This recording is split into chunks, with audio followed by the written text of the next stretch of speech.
Hello. Alright, what's been going on? Well, um, see, it was January 9th, 2022. God knows when in the morning, I took a spill that I don't remember and caused trauma to my lower back that I don't remember. And caused the onset of compartment syndrome that I don't remember. But then I woke up with no feeling in my legs, which I do remember.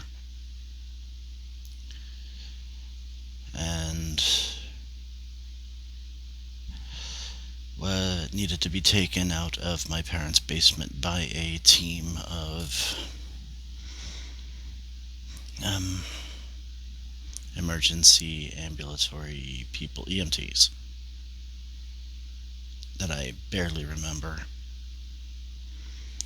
I had a few hours in um, one hospital that I have maybe a memory of.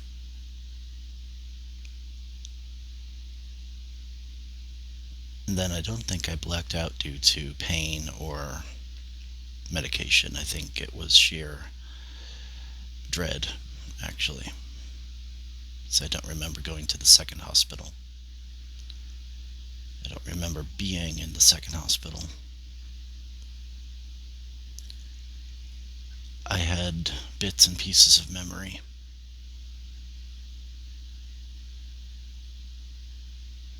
No sense of how much time was passing. It was presenting itself to me like a dream. And then I started to regain some marbles. Some. I was on a medication that made me hallucinate for about 2 weeks. They didn't think to take me off of it, and my brain was not very kind to me during this time. I had very traumatic hallucinations. At the time, they were absolutely real and absolutely horrifying. Then, following that event, I had an attitude of, at least I can look back and laugh about it. Because I know the situations that I was in, they weren't real. But it felt real. They affected me in a very real way. I was very... My imagination was very unkind to me. And I've been able to talk about them, the situations I was in, bits and pieces, in the sense that wasn't that a crazy experience? Always with a bit of humor in my voice. But in actuality, they were manifestations of what was going on around me turned into absolutely nightmare scenarios. I couldn't separate dream from reality. And, yeah, it was a hard time. And once I started figuring out that it's like, please take me off this medication so that I don't flip out anymore. So I was cognitive enough to realize that I was being an absolute misery to the nursing staff up there, but not enough to know how to stop it.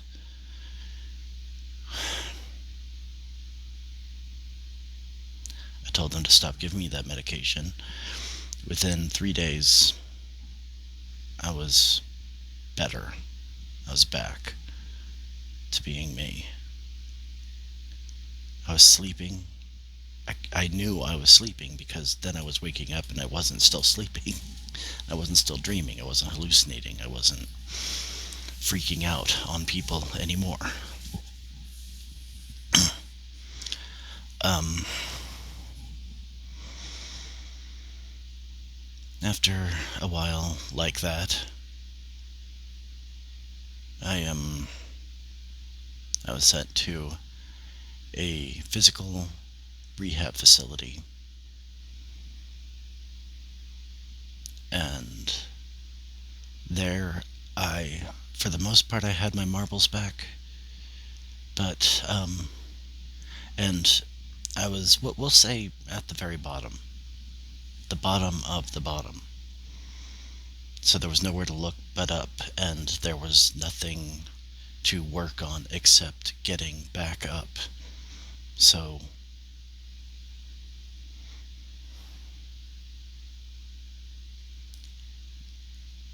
there wasn't much negative surrounding me at that time. No negative thoughts, feelings, influences. Everything was positive. Everything was geared towards a tomorrow that I had to work and be prepared to work hard to attain. And I was ready to work. I was ready to work for another tomorrow. A different tomorrow. I even told myself in the hospital, as I was beginning to realize that I had lost my leg, that the situation could undo me. It could unravel me. It could shake me down to the core and turn me into someone I'm not. In a situation where I had the leg, I would never become the kind of person who quit. So it merely felt like it was me in a situation with more challenge to look forward to than normal. And that's the way it felt. That's the way I was proceeding. There's no way this situation was going to take me away from me. It also helped. Family helped. Some family members were coming to visit me, and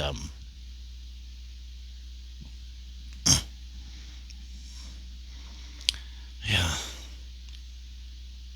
specifically my niece. I knew she was coming to visit, and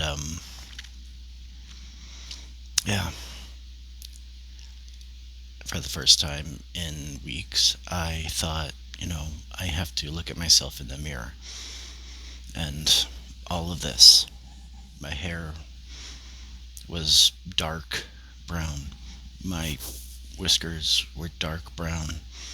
I had a vacant but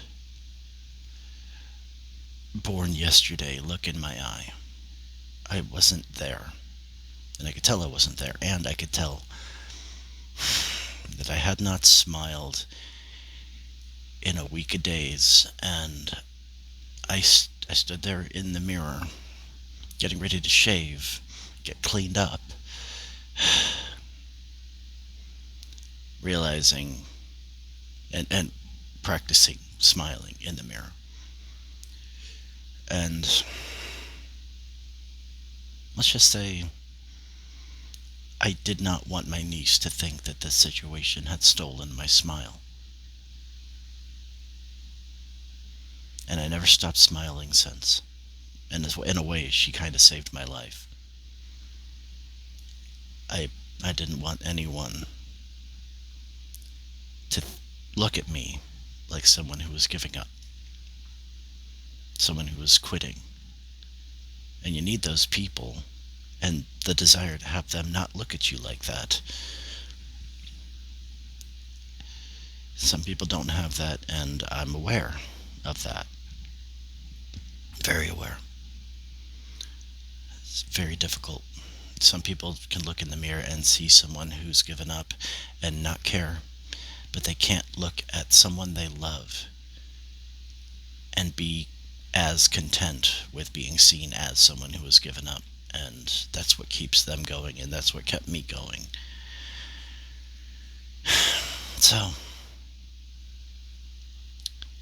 I got to some sort of base layer of being able to take care of myself. Some sort of base layer. And that was a requirement of that, was having somewhere to go. And that, again, family.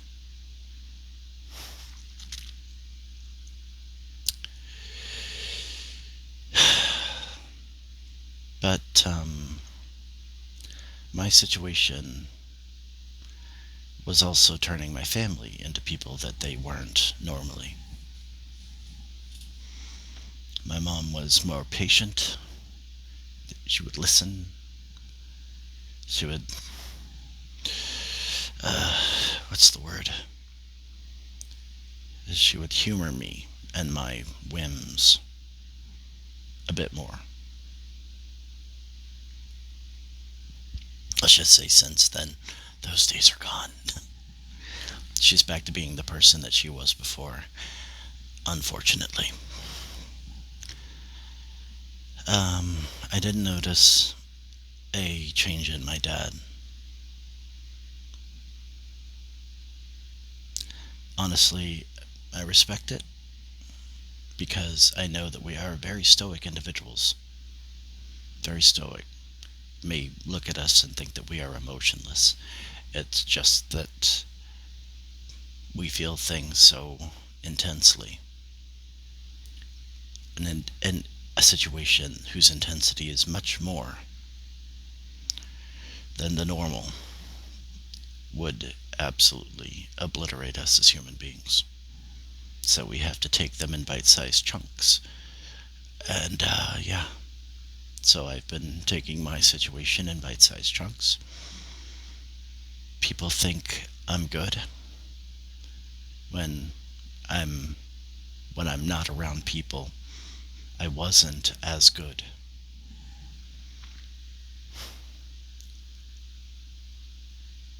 This is all to say some things have changed over the years. And we're knocking on the door of almost 3 years. And 3 years. Long time. Even longer when you've got something to work through constantly that, quite frankly, is not making you money. So you're working pro bono on your own behalf, and that comes to a head in its own right. There's some things I never thought I would see again. Some things I thought I would never do again. A life that I would never be able to achieve again. Nothing would ever be the same. And while I'm working towards getting to where it could be passable as the life I used to have, but better.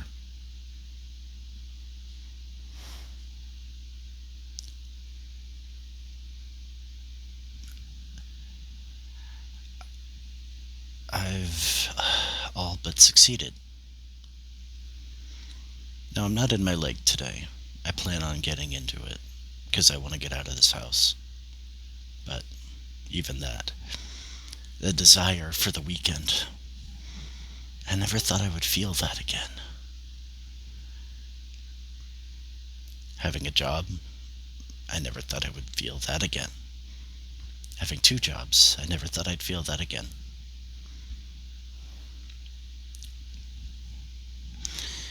Being stressed out because I'm just too busy. Thought that was just going to be a thing of the past. Who is going to want an old cripple like me around.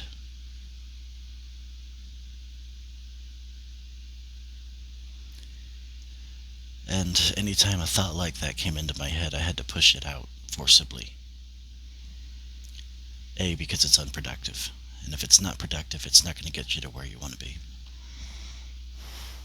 And B, because whether it's true or not, who cares? If it's true, then my life is over. And if that's the case, are we done here? No, we're not done here. So whatever life there is not over.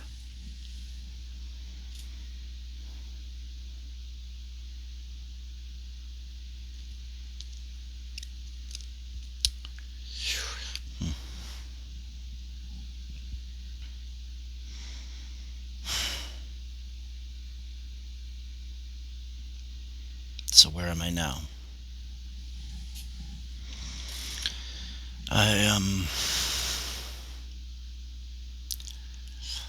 Last year I got approached by my previous employer about working again, helping retrain new hires for my old departments. And I've done that. Then the company told me that they were going to be selling, and the owners, my bosses at the time, were going to be moving on. And they said nobody was going to be losing their job, but things were going to be changing. I helped with that.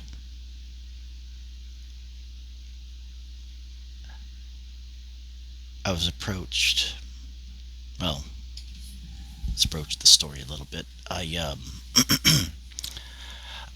For that job, I went to grab some acrylic paints from the art supply store so it could be used in one of two departments that uses it. And at that time, I saw this connected business right next door.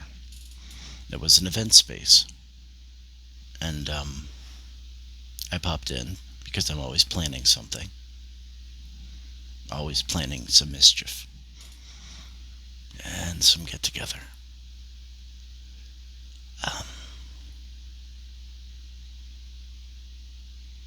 That's a topic for another day. But I went in there and I met the owner. The owner was showing me around. I got the tour. Pardon me. And he saw, frankly, that I was a one-legged, but energetic, older, but out-of-shape individual. What could I possibly have to contribute? Right? But he still looked at me and said, here's somebody with the same passion for event planning that I do. And he offered me it's not a job, it's a gig, it's a collaboration where I would get a percentage of the money, but also considering my main job, where I could get things done at cost, I would be a collaborative partner and also be in charge of merchandising. It's like, what? Since then, it's been about 2 weeks, and I've been collaborating, and things have been great. It's been making my days longer, making me stay in my leg longer per day, and hopefully that gets me over this plateau that I'm suffering and gets me into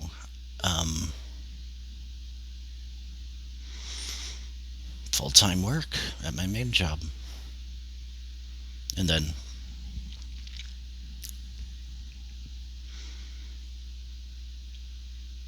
the merchandise, I get a percentage.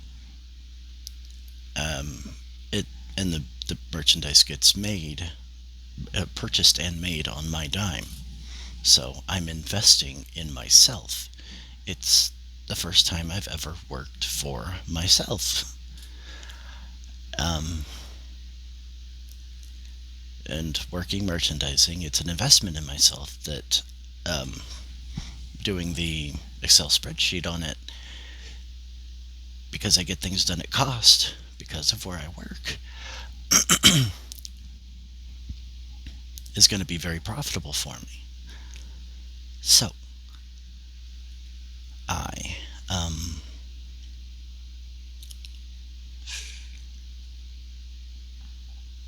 I've got these two places that find me valuable.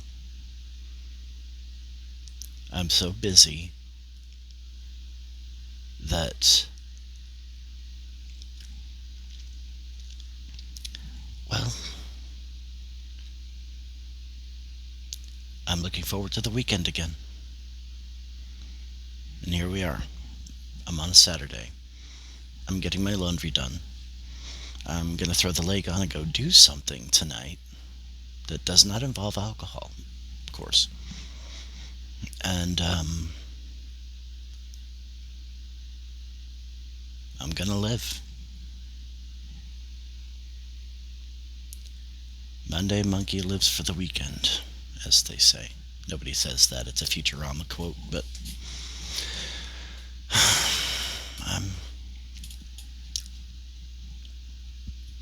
when I got the second gig, I can't tell you.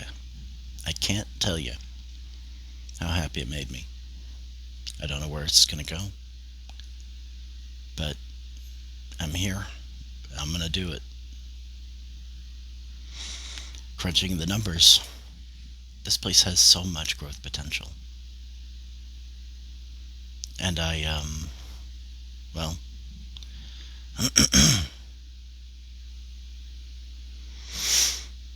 let's just say I have plans.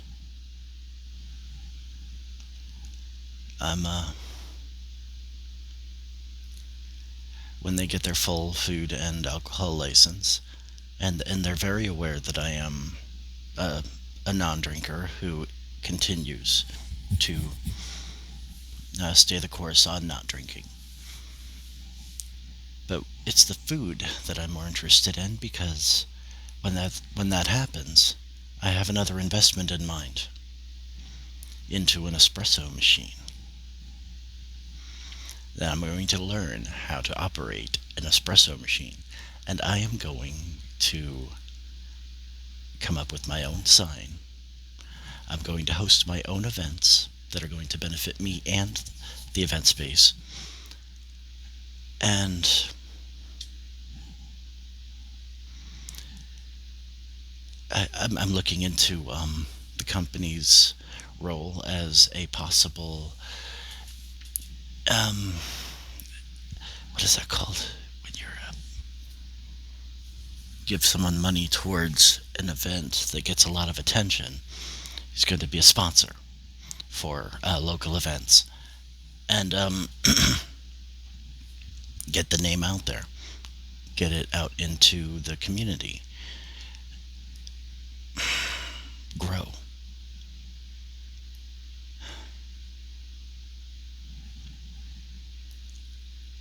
I've got such plans. It's a future to look forward to. And for once, the topic of conversation about what's been happening recently has nothing to do with progress on my stupid leg. That's all I had to talk about before. How are things going? Oh, I went to the park and walked around the tennis courts and did so successfully. And, being great. That's great. That, not to diminish that, but Disabled John is no longer a main character in my future story. Disabled John is now a supporting character in my future story. And while he's got some interesting things to talk about, there's other things to talk about.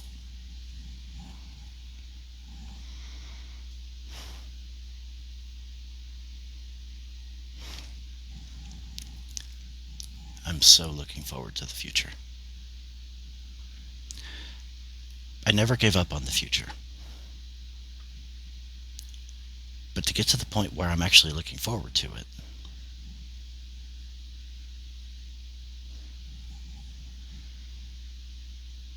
I'm ready. I'm ready for it. I'm ready for my channel to be about something more than something else. I'm ready for my life to be about something more than something else.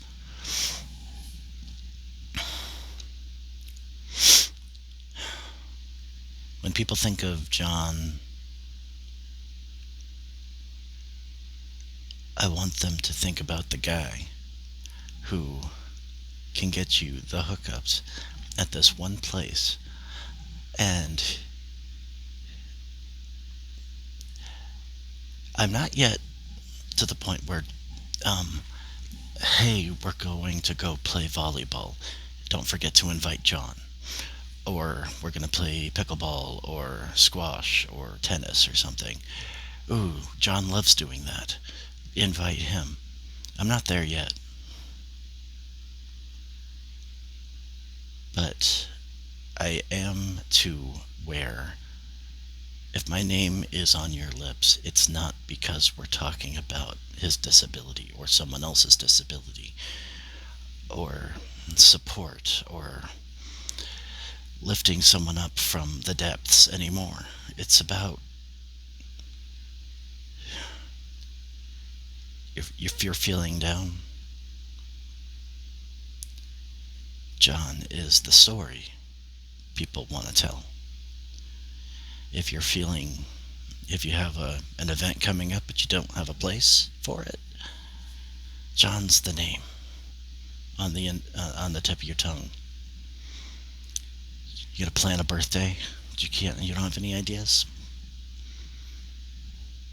I'd be insulted if my name wasn't in the short list of ones that people bring up. Never run out of things to celebrate. It's my personal motto. Soon, sooner than I thought possible, it's going to be the slogan of a company.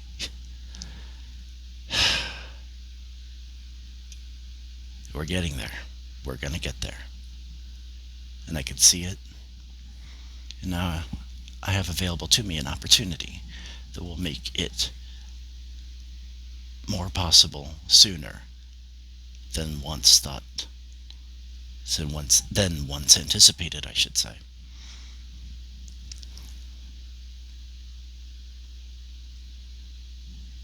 Yeah. John. That guy.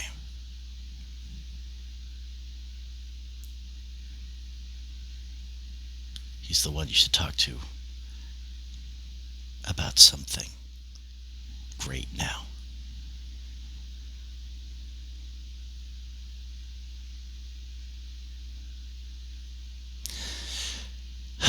Now that's all I wanted to talk about in this video. Having two jobs. A job and a gig. Disability, no answer. Weight loss, what do you think? My costume, doing well. Doing well. Still working on the murder mystery at the end of this month of September 2024. Then a Halloween brunch the Sunday leading up to Halloween, October 2024. And yeah.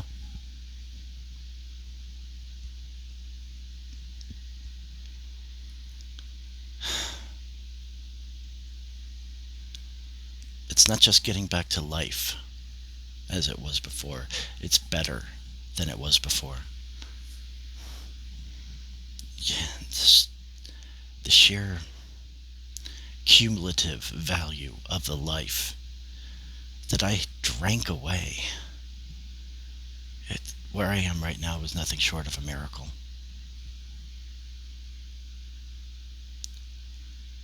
Where I have yet to be is nothing short of a miracle. And the common thread between those two things is things that were possible but would not happen unless I made them happen. And I'm still in the process of making things happen. Tomorrow's coming. Let's make it happen. Thanks, guys.